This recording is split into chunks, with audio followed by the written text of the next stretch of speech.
Today's devotional in the book of Jonah is entitled The Killing of an Innocent Man. Let's now read from Jonah 1, 11 to 16. The sea was getting rougher and rougher. So they asked him, "What should we do to make the sea calm down?" "Pick me up, throw me into the sea," he replied, "and it will become calm. I know that it is my fault that this great storm has come upon you."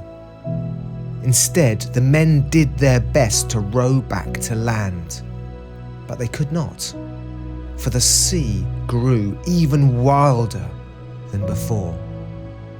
Then they cried out to the Lord, "Please, Lord, do not let us die for taking this man's life. Do not hold us accountable for killing an innocent man, for you, Lord, have done as you pleased."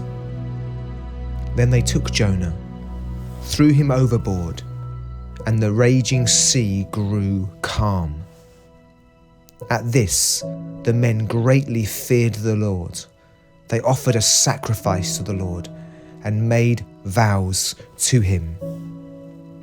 In summary, Jonah is a type of Christ, with his being cast into the sea symbolising Jesus' death as an innocent man for our salvation.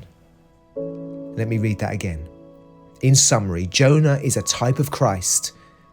His being cast into the sea symbolises Jesus' death as an innocent man for our salvation.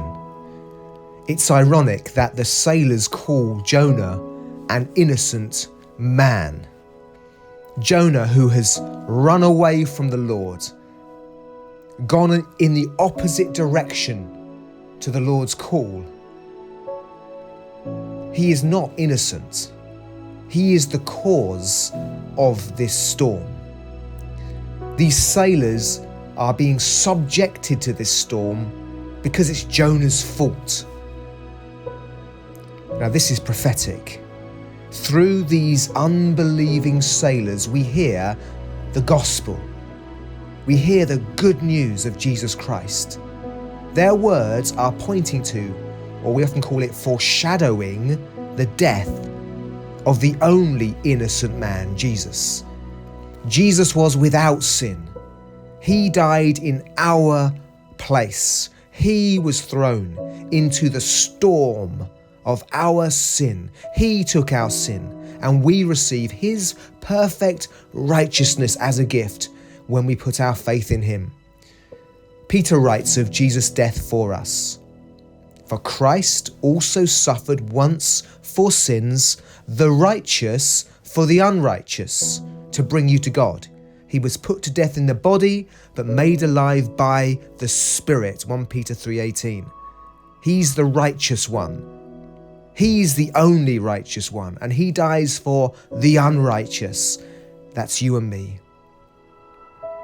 The Old Testament, as in Jonah, is full of types, full of these shadows and prophecies of Jesus coming and his salvation. For example, we read in Psalm 22, which is the quote that Jesus also speaks from the cross.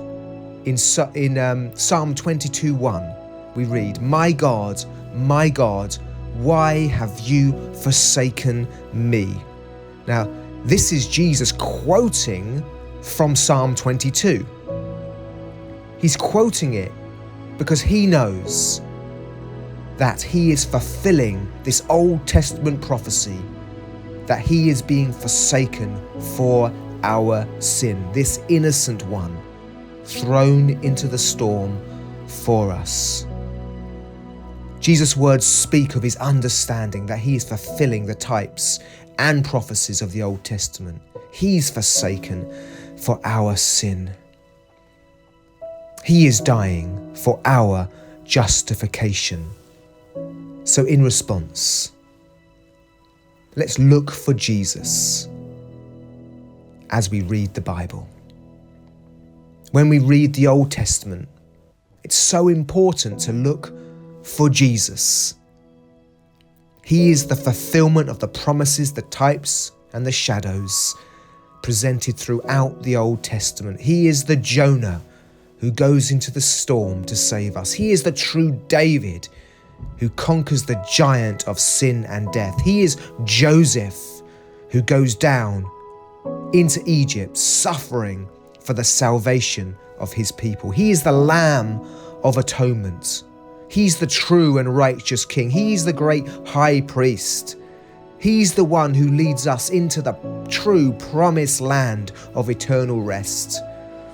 The Old Testament is full of these prefigurations of Jesus.